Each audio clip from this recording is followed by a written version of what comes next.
As I got another rhyme, another rhythm for y'all to listen. I'm never quitting on my mission. I'ma roll with what I'm giving. Got some ambition, this new edition, filling positions.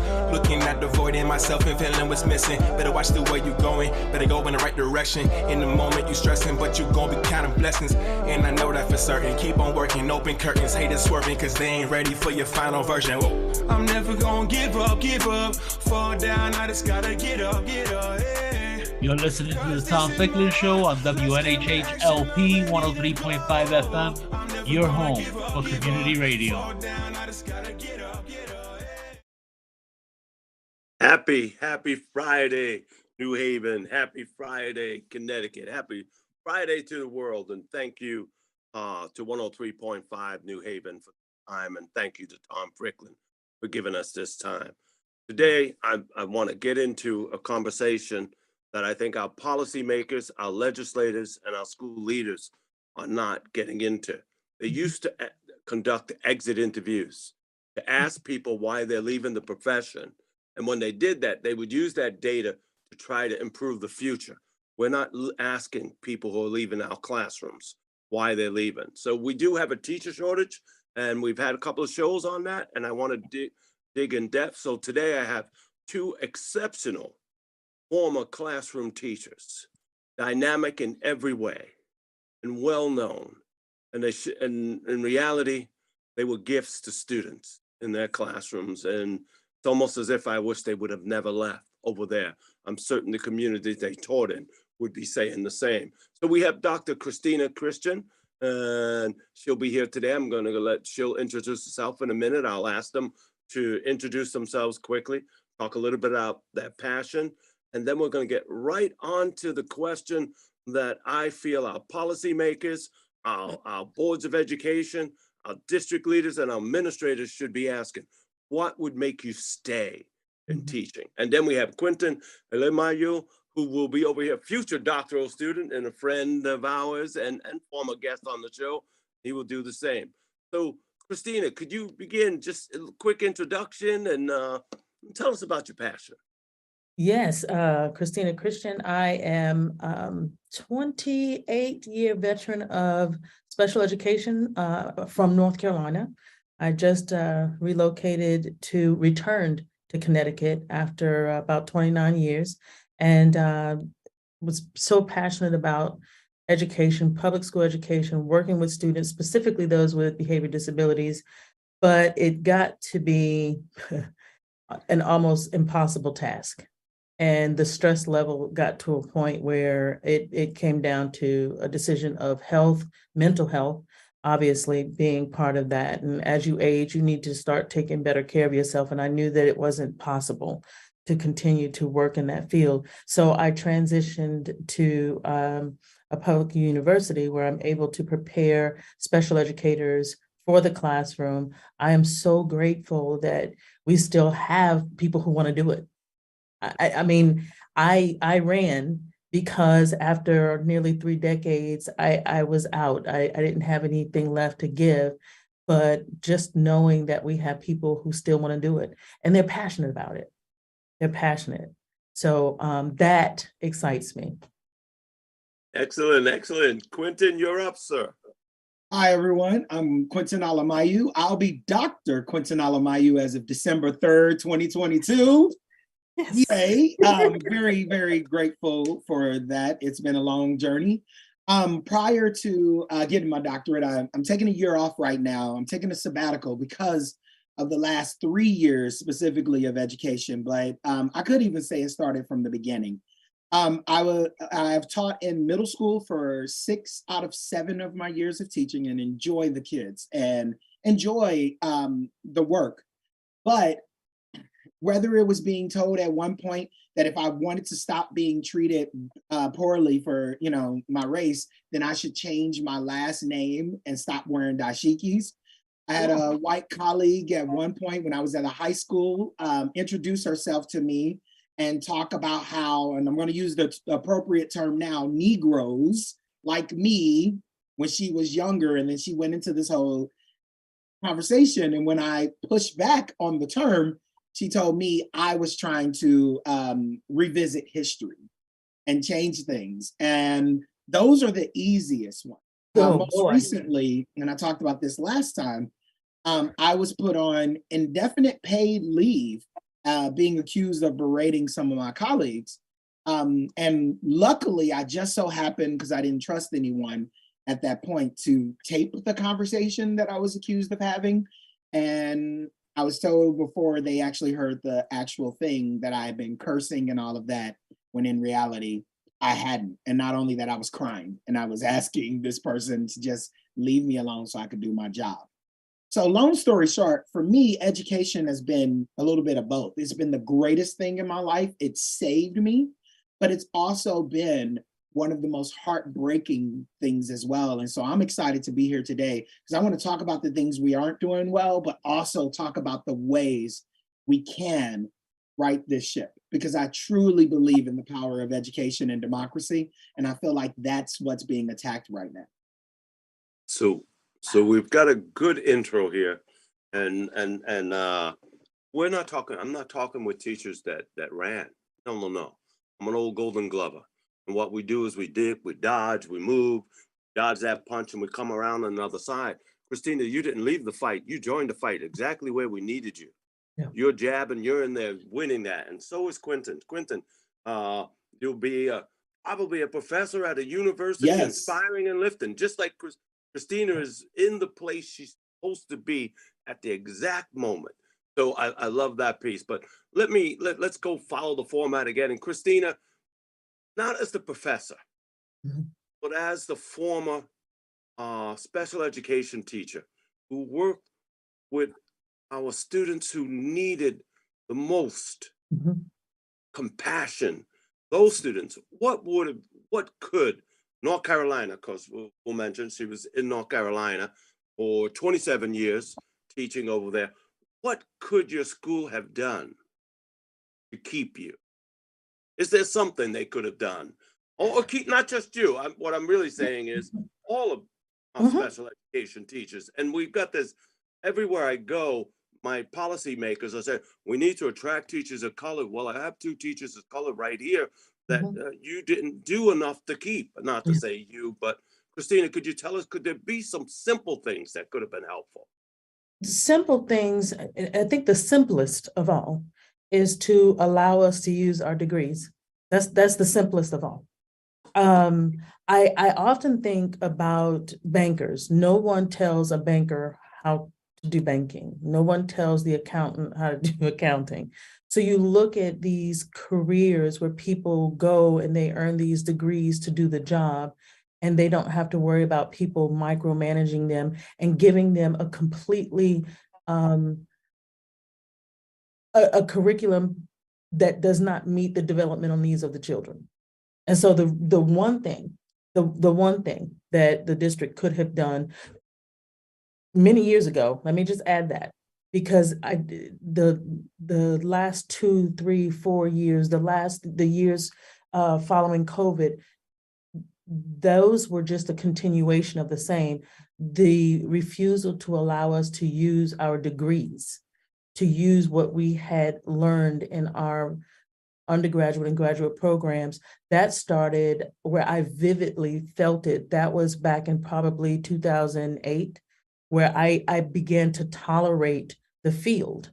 And I knew that you were asking me to do things that are not developmentally sound. They go against, for instance, you have us studying Piaget and Vygotsky, you have us studying Bandura in our graduate programs and undergraduate. It's a part of the program. But when we go into the school, we have someone who didn't study it telling us what to do. And so we're applying things that don't apply, but it's because we're having people who have probably never been in a classroom telling us what to do. And so after about 12 to 15 years of providing an education that minimally met the standards that I was taught to provide, but it met all the standards that the state was requiring, but it minimally met what I was taught to provide. After about 12 to 15 years, especially after the pandemic, that's when I knew it wasn't going to change. I knew it just wasn't. And we would never get to a place, at least not in And while I was still working in the field, we wouldn't get to a place where I could just be an educator and do what I was taught to do. So that was when I said, I have to go on and give someone else best practices. And I have to leave the state of North Carolina to do that. And I'm hoping that I can do it in Connecticut. Not sure yet. We're going to make sure you do it. Yes, yes, yes. So when before I go to Christian, in case my audience isn't familiar, Vygotsky and Piaget and those researchers that Dr. Christian mentioned, those are the key foundation of a humane learning system that's capable of reaching all learners across all color lines, across all economic lines. It's when you put the child at the center of learning. And we're taught that in our classes over and over. And we come to value it. But then to find yourself on the job, just like Quentin in the chat box said, hey, why do you hire Superman if you tell him he can't use his cape to fly? Wow. In that place, so Quentin, you tell us, give us some things that could keep, and you know what, Quentin, tell us, you're like a prize, a Black male social studies teacher. Yes. Oh my God. How did They we don't let you slip exist. away? They're extinct. How did we let you slip away? So Quentin, share with us some ways that your district might have responded differently and maybe kept you in the classroom. No, I appreciate it. I put 3 words in my mind when I was preparing for today: duplicity, projection, and pruning. And let me explain those. So duplicity, like you were saying, in education, we send mixed messages. Like I'm told, get in the classroom, be your authentic ratchet self, make sure you connect with kids. And then I get into environments where we do things that are intentionally harmful to brown and Black children. Like my job at one of my former jobs, they were making the kids walk around with this card. We called it the RAM card, to be in the hallways. This was to respond to Black children behavior in the hallways. And if you didn't have it on or you couldn't produce it when you were told to, you would get an automatic detention. And if you already had a detention, you would then get an in-school suspension. And I had brought up, well, what about our children that are special education? My son was in that building and he's a person with autism. If he just loses it, he's now going to get a detention. And I was like, this sounds an awful lot like the slave patrol passes. And I was called the racist for saying that. And I was like, okay. When it comes to projection, a lot of our educators are projecting. They are literally living out their life on these kids. Yes. So an example of that, I have colleagues at a former job that will purposefully plan vacations to foreign places because they knew that like the parents would pay for their kids to go on those trips. And you would start watching these adults literally almost living out their life on these kids, but in a way that was also very harmful to brown and Black children if they haven't been around them. And like you said, with me being one of the few Black people in the buildings, a lot of times, I would notice the way that we were basically continuing and perpetuating all the traditions that led to the harm that we have in our schools. And when I would push back and say, we need to be different, stop living in your past and live for the kid today, I was called not a good team player. And so then the final one with pruning, we as educators need to start calling out these people that are harming and hurting and getting rid of them. And ironically, it ends up being the other way around.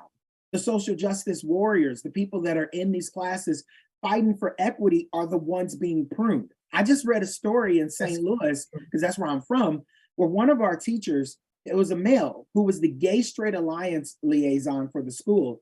He was accused of sexual assault on a child that he didn't even teach, didn't even know. And they even had video that proved that it didn't happen because the teacher was teaching at the time. But this man for months went through being investigated and being called whatever. And it was all, as he believes, because he was the leader of the Gay Straight Alliance. And I've had that happen to me where it's like the people that are doing the equity work are being pruned out and everybody knows that teacher in the building that is harming kids. And I don't understand how they keep getting tenure and then keep staying. It doesn't That's make correct. sense to me that the people like myself fear being fired, and those people walk around as if they're gods. Yes. It's So we- amazing just listening to you. I'm sorry, Jesse. It's amazing No. as I'm listening to Quentin. My last year in the classroom, it's almost like what he's saying is triggering all of the things that I went through, because I too had gotten to a place where I had to record things, because there was this person in the building who commanded a level of respect despite not being a quality educator. But there was a lot of fear around that person. And so I became a target as well. And for me to get to year 28 and have to start recording because because I couldn't trust anyone around me, because I did work in excellence. And that's not something I brag about. I thought everybody did. I thought everybody wanted to. Right. So I'm not even bragging about working in excellence, but it wasn't until I was at my last placement in North Carolina where it became clear to me that working in excellence and wanting the best for the students was creating problems. Yes. And when you have to begin to protect yourself and you have to begin to record conversations and record meetings, then you know it's time to go ahead and go. And that's one of the reasons, Quentin and Jesse, where one of the things that I'm most passionate about is getting Black and Brown parents involved. Because when you are in systems that are broken to this level, I mean, Quentin is talking about Connecticut, I'm talking about North Carolina, but it's the same story. And so when you have St. Go ahead. Louis and North Carolina, I'm just saying, St. Louis, okay. we're So three we're states. Yeah. And so Okay. we're dealing with the same thing. And so when you're dealing with a system this broken and you're hearing teachers finally say, "Uncle, I can't take it anymore. I have to leave," that's when you have to look at parents and say, look, if you want your child to have a quality education, you can no longer wait. Right now, I was looking at some research that said we have over 163,000 teachers who are not licensed to teach across the nation in positions where they're teaching. Well, the problem with that number, which is low, is it doesn't include California, it doesn't include New York, it doesn't include Ohio or Oregon. So you know the numbers are substantially higher. And so we have hundreds of thousands of teachers who are not qualified. And Jesse, you and I are working on that in Connecticut, where we're trying to find ways to support our teachers here at Central Connecticut. We're trying to help support them, knowing that they're being put into classrooms and they have no experience. But then what do you tell parents? Parents, your children are suffering. At what point do we tell them, you need to really begin to get involved intimately into your child's education and become that educator, knowing that the system is broken. It's broken, and I'm sorry to say it so bluntly. We commonly have come to accept the Michelle Alexander's work while talking about school to prison pipeline. Commonly, people use it, quote it time and time again. Look at the research. That's the mathematical data Dr. Alexander looked at to look at the percentage of black and brown children and poor children who ended up in our prisons, who left our school systems. That's it. It's the stuff you can't hide. It's the story of numbers. But I want to come back to. I want to do one thing first. I did ask, and I'll share a couple of these things along the way.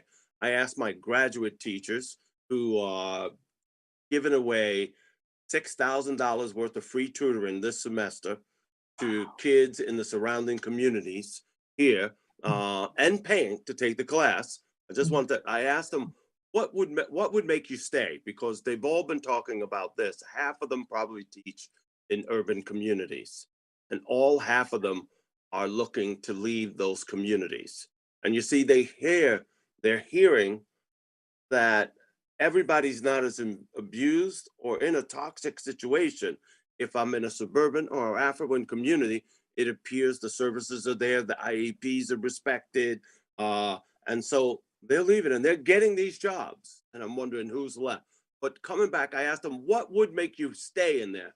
And three of the teachers, now it's only a class of 14, but three of those teachers in those urban communities said, you know what would make me stay? Pay my student loans, because this is the second student loan I have. Every year I teach here, I'll stay because that's significantly holding back my family. If you were to make those payments, I would stay until I retire. They said, I love the students I work with.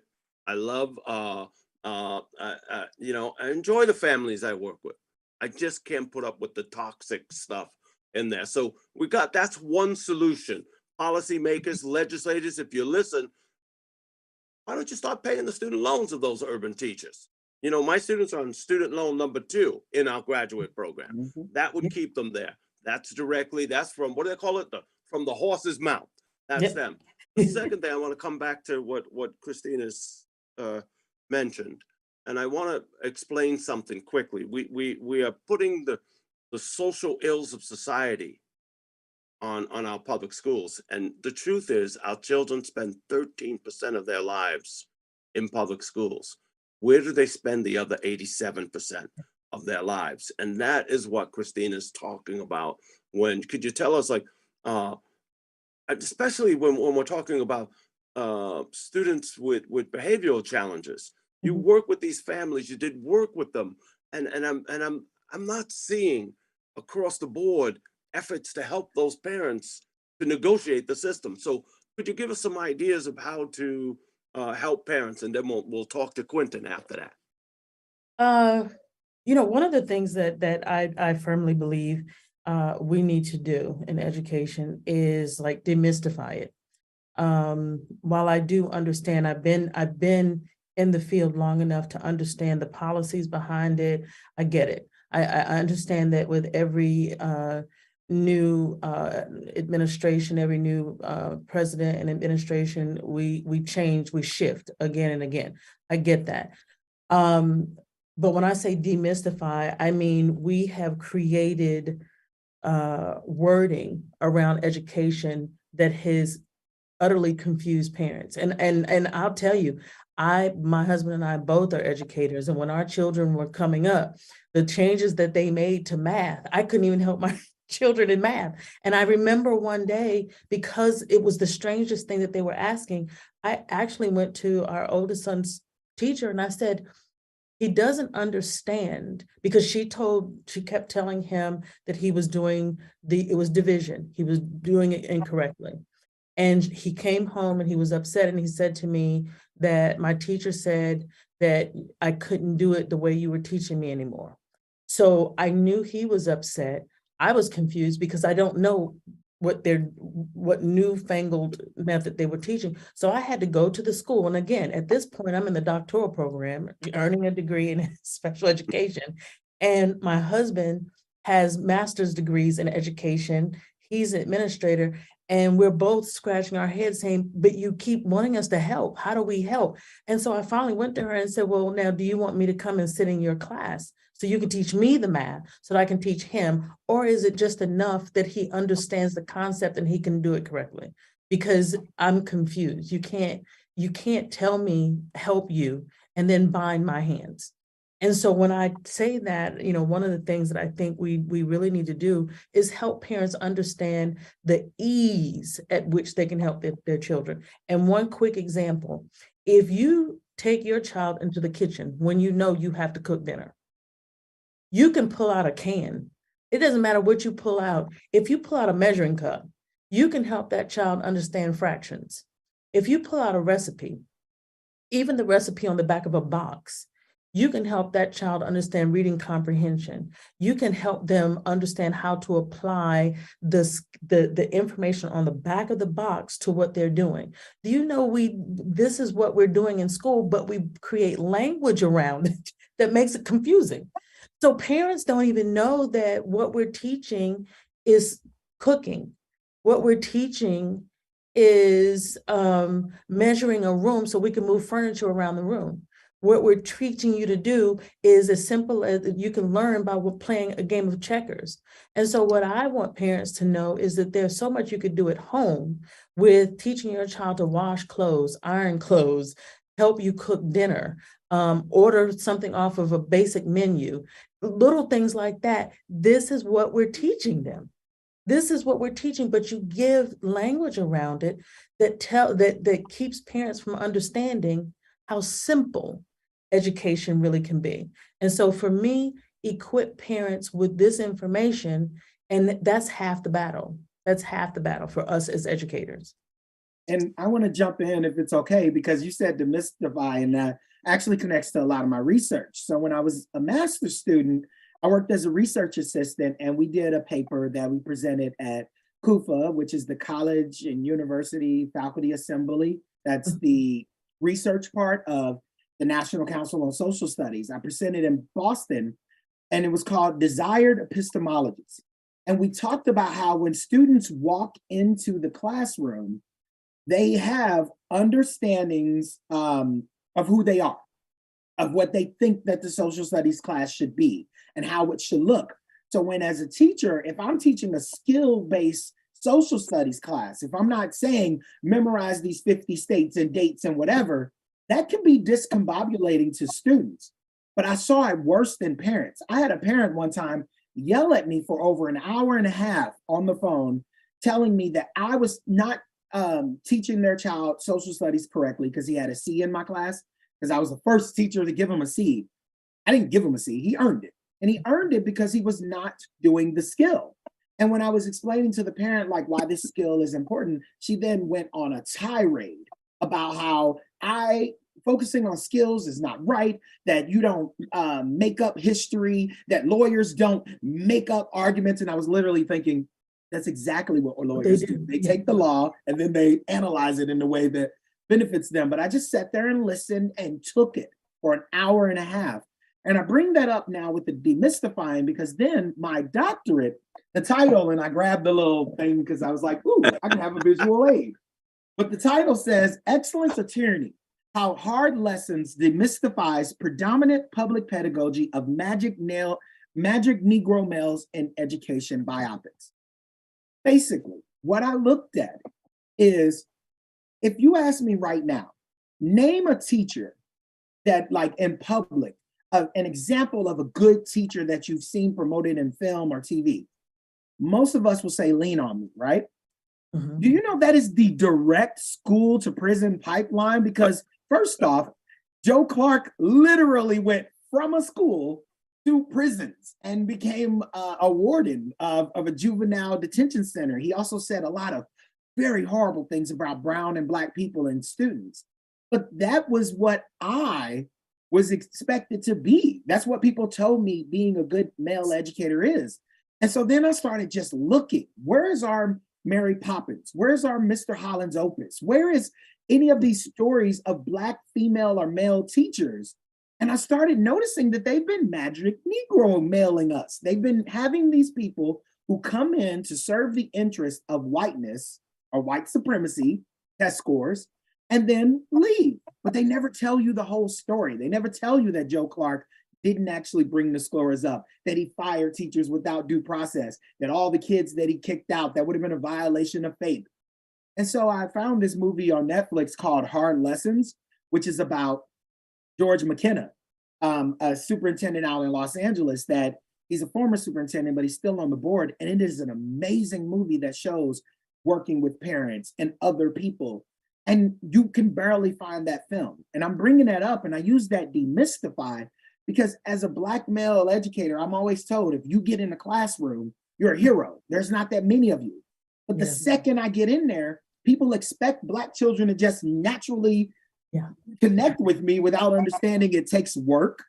And then they get surprised when my gains are big for the school, because any gains is big when brown and Black children. But they don't, but they expect that these kids are going to then forever just never have any problems with any other teachers. And it's like, no, I cultivated that relationship. I use science and art to get this kid to do this for me. And if you don't do the same things, which is honor them and respect them, you're not going to get the same results. And so, long story short, I just wanted to talk about that, demystifying, because I think going back to epistemologies, a lot of the parents today have their view of education based on what they went through. And we as educators need to reconcile that and admit that we hurt a lot of people in the generation that I'm in, and now they're coming out for blood. And that's why they're talking about the books we use, and they're talking about the teachers and the ways we teach, because a lot of those people were harmed by other teachers. And I kind of need us all to have that honest conversation. Acknowledge that when we were worried about being a nation at risk or leaving children behind, we hurt a lot of people. You know, Quentin, I'm not sure if you heard of Sarah Lawrence Lightfoot's The Essential Conversation, but what you're saying about the harm that has been done to parents and how those parents are coming back, and when they revisit that classroom with their children, those she refers to them as ghosts in the classroom. Those are being triggered because parents are seeing where, to your point, nothing has changed. We've found new ways to disguise the pain that W.E.B. Du Bois talked about decades ago. He talked about the issues that we would have when we integrated schools, but we didn't heal we didn't address any of the real issues. And he talked about the fact that when you integrate without dealing with the minds of the people, you're going to create a different type of problem. So we've been living with that different type of problem, which, to Quentin's point, has created pain and hurt and scars for so many people. And when these parents come back, what they're doing, Jesse, is they're fighting us. When Quentin talked about the tirade that the parent had, these parents, their past pains are being triggered. They're targeting us as if we're the ones that are doing it, when in fact, again, I tell anyone, please read. It's a painful book to read. Sarah Lawrence Lightfoot, The Essential Conversation. I started it, and I started it about 4 or 5 times, and you could look at the book, you could look at all of the things that I wrote in it, because it triggered so much of what not only I went through as a child, but what my sons went through, and what I endured as a public school teacher, because people are in pain. But that's not the part we want to talk about. We're not talking about that. And again, that's why I say to parents, I need you to begin to use those things that are natural in your environment. Use what's natural for you to equip your children, because you're waiting on a system that won't even acknowledge that we're broken. Yeah. We won't even acknowledge it. So, And so if we're not going to acknowledge it, right. acknowledging that for over 173 years since public education began, that Horace Mann documented after 6,000 visits in 6 years across Massachusetts as Secretary of Education there, documented that what was the major issue of his times in those Massachusetts early public schools, vast inequalities in that sense. So that piece over there. But when I'm thinking about this, 2 things came up. Quentin mentioned we should name people, so I can name. So Mrs. Stanfield, who, by the way, came from North Carolina up to New Jersey to teach a bunch of ghetto kids. Okay. And in her classroom, yes, she was our English honors teacher. And in that classroom, she'd give us assignments, and we'd do the traditional kind of honors assignments. But in between there, Bob Marley was playing. And then she was asking us, do you understand what redemption songs mean? Do you understand about those old pirates that rob I? He was telling us about Marcus Garvey, and he's saying Bob Marley did not. That's not his quote. Those are not his words. That's Marcus Garvey's words. None but ourselves can liberate our minds, from slavery. But so Mrs. Stanfield, and the research supports, if you have one Black teacher, regardless of your color, your learning outcomes are going to be improved. Just to say that in there. So we've got research for that. And that just one. But let's go back to I want to come back to another thing my 2 two things that my students, because I've been preparing for our show. So with my undergraduates, two of them can't do their student teaching in the fall, not because they're not ready. They said because we can't afford to do it right now, Dr. Right. Turner. Right. Because we will have to give up our job. I don't know when I'm going to be able to do this. So that's number one. So if you want to promote, and I must say that those two teachers are diverse teachers, the kind of teachers that we're supposed to be recruiting. So, but I'm just saying, they said if I could find a way to be paid, I could do it. I'm working on it. So that's the undergraduates. The graduate teachers gave me a new piece. So I'm teach the literacy courses here. And so at one of the schools, they've got a very scripted curriculum now that really is focuses on very isolated skills. And in our literacy center, we have an array of diverse books. I'm reading diverse books. You're reading diverse books. We're reading them to our kids. We are inspiring them with the stories of Bessie Coleman, of all great people across the board in here. Rachel Carlson. We have so many books. And she said to me, I tried to read those books in my first grade classroom, and the instructional coach came in and said, you can't be reading those books. We need to focus on the trick words. So I'm just saying, so we also have to understand that if we want children to read, we need to give them reasons to read. So I'm just saying, so some of the things we're asking teachers to do is almost to forget where they came from, forget where America came from, forget that. I'm going to tell you what, skills are important. They're necessary. I'm not denying them. You need to be able to decode, be able to read. But you know what? Also need to want to read. You need to look for books that will inspire you. So I want to Can I think speak on about that real quick? Go ahead. Because here in Missouri, we just got the law passed that if you have books in your classroom that are not age appropriate and someone identifies one that's on one of those lists, your state funding will be taken from your schools. And I'm glad we got to this, because this is one of the things, like, yes, we need to acknowledge the harm that education has done in the past, but then we need to talk about what we're doing right now. And if you're telling me that in my middle school class that I couldn't possibly have, let's say, the Hate U Give because someone else, whoever that someone is, has determined that that is not age appropriate for this kid. And if I didn't know that, or if my thought is, well, but with Black children, it's giving them a foundation of who they are based on stories that are real to them, would benefit them and help them with the skills. Well, if that happens in Missouri and somebody walks in and doesn't like that, they can take my district funding away, and I can be arrested and charged with a misdemeanor and have to pay $1,000 in a fine. And so this is happening in real time. There are districts in Missouri that have people challenging the materials that they're presenting. So when you talk about those students who, yes, we need to pay loans. Yes, we need to make sure student teaching is paid. Yes, we need to. Education is the only field where you are told the only way you get paid more is by getting more of the education, and then you still only get paid slightly. Like all of those things, money, Jesse, we could do a 7-hour conversation about money.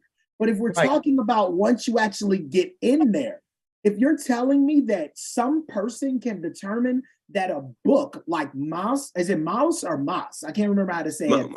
Yes. That a book like that could be deemed inappropriate for middle schoolers when that's who it was written for, and then that could result in my district losing millions of dollars in funding.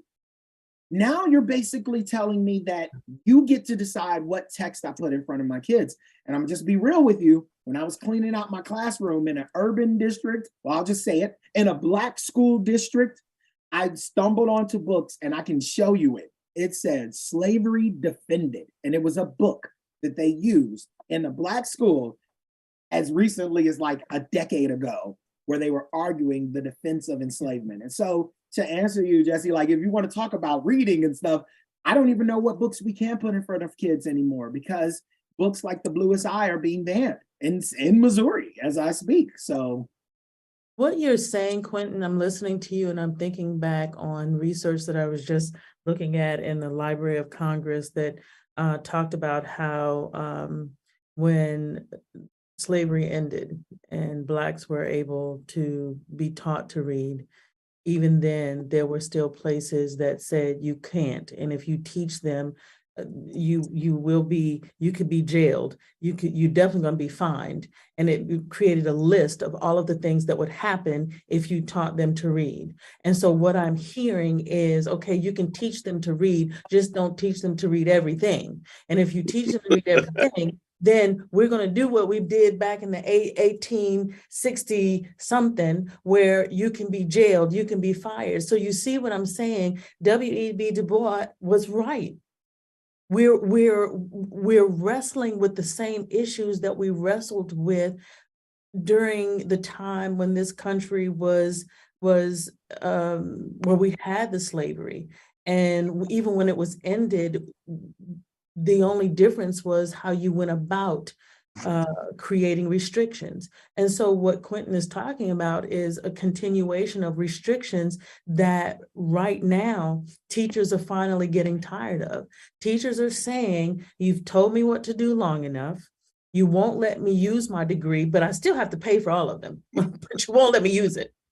I'm going in debt for degrees that I can't use.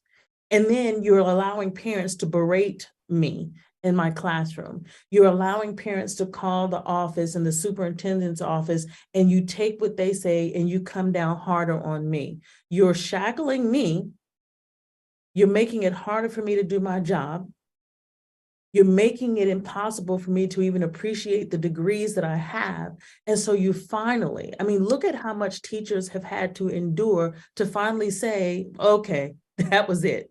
That's it. You can't do any more to me. I'd rather leave the system. And so what you've heard us say, Jesse, and you invited us on to speak to this issue, but these are the issues that really explain why teachers are leaving. And it's not just Black and brown teachers.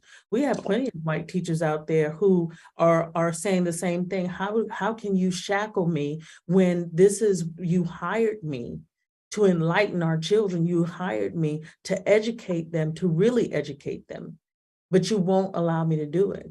And so it comes down to not being able to do the job. Just looking at some research, and to your point, Jesse, nobody's asking you why you're leaving. I don't think they want to know anymore, because to know means that you have to change. But how can you change when you won't ask us what the problem is?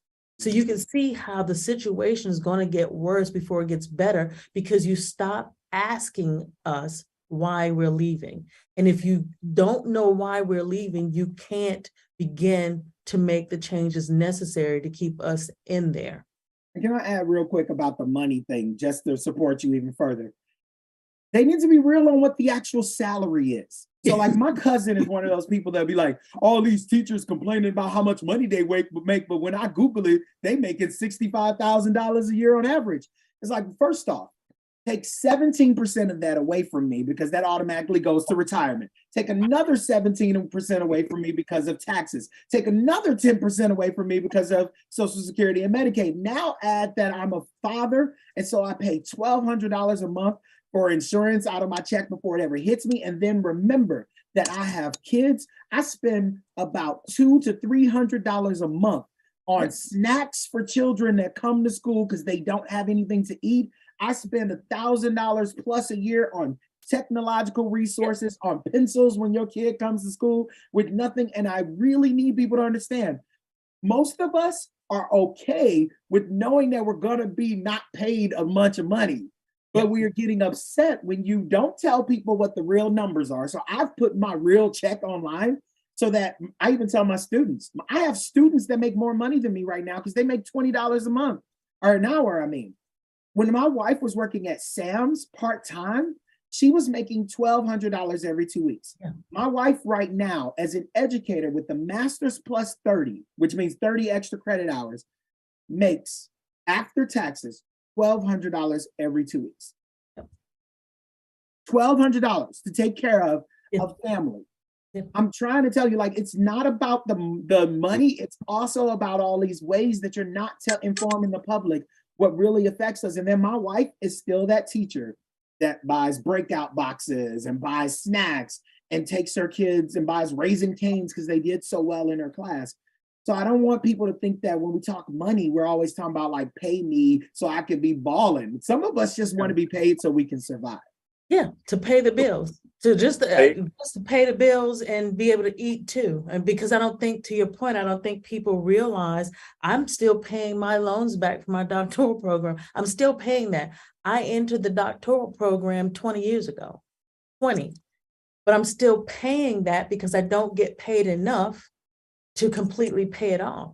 So that, and then our children, we wanted them to go to school. So we have our parent loans.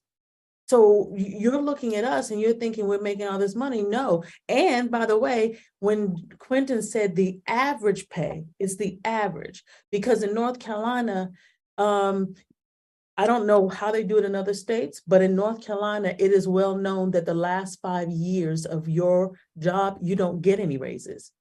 You literally stop at a certain amount and you don't get any increase unless they decide, and legislation decides we're going to give you a bonus. But as for the state does not give you any extra money. That's the last 5 years.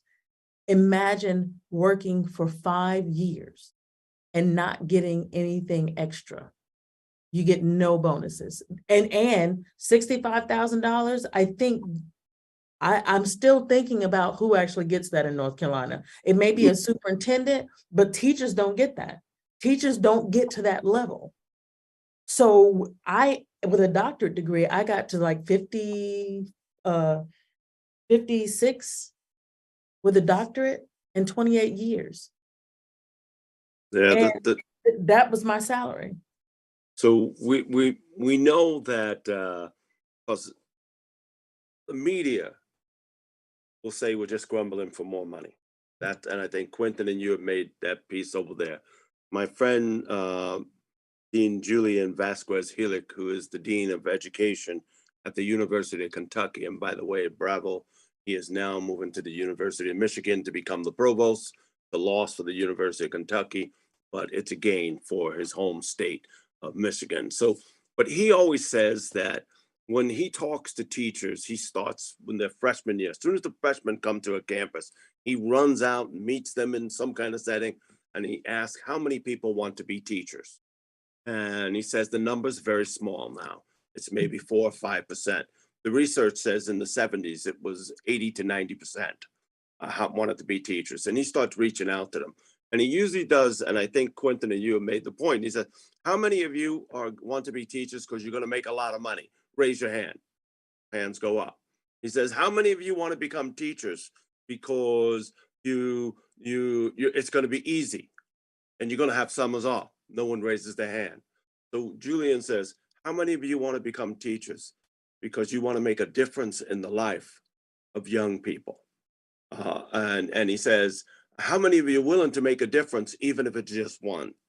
And he says, that's the mission, that's the vision, to make a difference. Now, what I've heard from both you, Christina, and Quentin today is that they are stopping the vision and the mission, stealing that from our teachers. And maybe that's what's leading to this mass exodus of our classrooms.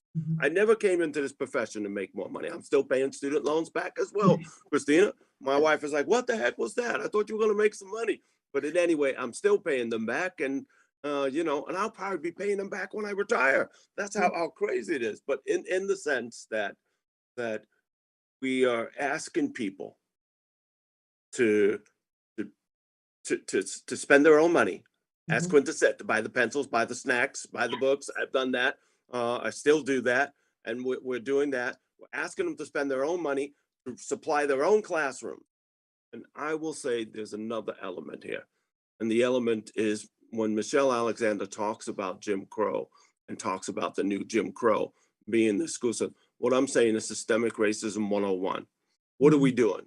We want to, those laws that Quentin talked about, what are we doing? We're trying to silence books that I might read a book, and Rudine Sims Bishop, who talks about mirrors, windows, and sliding doors, as the perfect of literature. You see yourself in a book and you want to read and your comprehension improves. That's why it's important for Black and brown children and LGBT students to see themselves in books. But Yes. she said, you also need to look in the windows to learn about others. You also need to slide through the door to walk a mile in their shoes. And if we do this, we transform the society. So it's that component. So I know that time slots going with us. So I want us to kind of give our last like 2-minute pieces. And I'll start with you, Christina. And really, maybe what we should say is, if you want us to stay, you know, that's old song, should I stay or should I go? You know, well, if we want teachers to stay, Christina, what can we do? And if we want teachers of color to stay, we want all teachers to stay, what can we do? I say this, not sure that I believe it could ever happen, but since you're asking me to imagine, I will imagine. If you want us to stay, then stop tying our hands. You cannot tell me to stay, spend my own money, sacrifice money, sacrifice on top of sacrifice on top of sacrifice, and then bind my hands and silence me and make me nothing more than a bobblehead to preach an agenda that goes against everything that I've sacrificed. I've sacrificed time, money, energy, prayer. I've sacrificed everything to give to a child, to your point, even if it's just one, to bring them into a society to make a difference. And you've taken and you've taken and you've taken, and now you're silencing me. If you would just let me do the job, if you would untie my hands, take the tape off of my mouth, you can keep me. Powerful, powerful. Sorry. Go ahead, Quentin. And I was going to jump Preach. in to say, for me, I even put it in a song that we're going to preview in a second. My good friend Barry Lane, an amazing writer, played it for teachers in Uvalde, which made my heart feel so good, because teachers right now, we need love. We need to be reminded that, yes, we're going through a lot and they are tying our hands, but there is some beauty when you see a kid really grow. So yes, it is a challenge. Yes, there are times when you're going to want to give up. But if you stay in there, if you fight, like I'm trying to get back in and I'm trying to teach other teachers, we can make a difference. So if it's cool, if we're ready, can we preview just a minute of the song? Because that's why I wrote this song. It was my love letter to teachers. So if we've come to the end of our time, and we're going to end with a song that Quentin wrote, because, you know, it's like the Black Eyed Peas said, where's your love? It's the love, y'all, over there. So Harry, if you can cue us in, if it's time yet, or if you think we need some more time, just let us know. I think we'll continue into Harry. You're good to go, Quentin.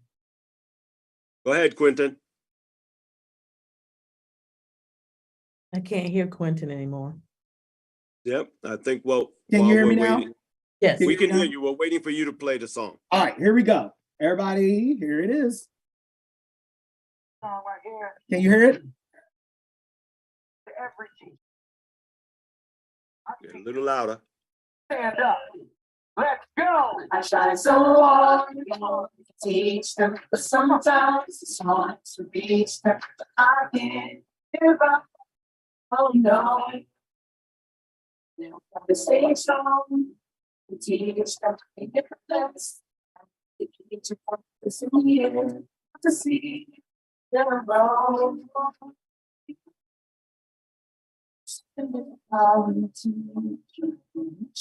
People that you reach, because I really believe in your confidence. Yeah, I'm trying to get the things that they love. Show that you cry for, but they don't feel strong. I'm trying to get away. I'm not on you. You're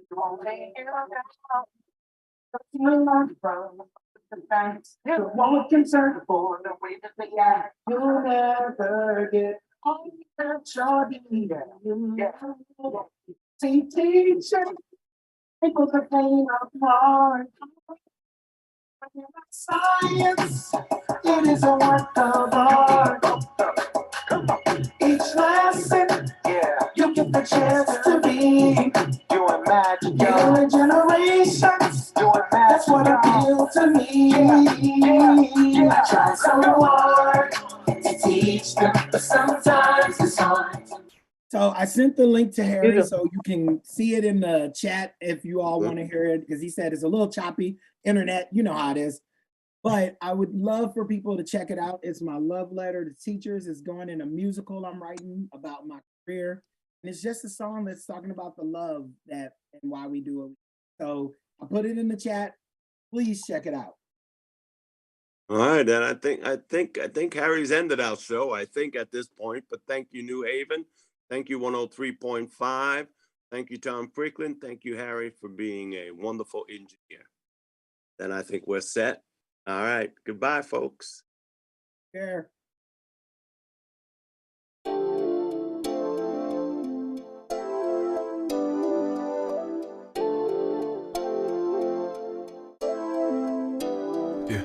As I got another rhyme, another rhythm for y'all to listen. I'm never quitting on my mission. I'ma roll with what I'm giving. Got some ambition, this new edition, filling positions. Looking at the void in myself and feeling what's missing. Better watch the way you going, better go in the right direction. In the moment you stressing, but you gon' be counting blessings. And I know that for certain. Keep on working, open curtains. Haters swerving, cause they ain't ready for your final version. Whoa. I'm never gonna give up. Fall down, I just gotta get up, yeah. Cause this is my road. Let's camera action already. This song right here is dedicated to every teacher. I see you, so stand up. Let's go. I try so hard to teach them, but sometimes it's hard to reach them. But I can't give up. Oh no, I gotta stay strong to teach them and give the best I have to each of them. Cause in the end, I love to see them grow. There's something in the power when you teach, the connection in the people that you reach. Cause I really believe any child can achieve. I provide the things that they need, like a shoulder to cry on, a pat on the back. And when they don't feel strong, a counterattack. And it will weigh a lot on you. It will weigh you down. A person to learn from, the spot with the snacks. Someone with concerns for the way that they act. You'll never get off that you're due. Yeah. See, teaching ain't for the faint of heart. It's more than a science, it is a work of art. Come on. Each lesson, Yeah. you get the chance to be Doing magic, y'all. healing generations. Doing magic, That's what y'all. appeals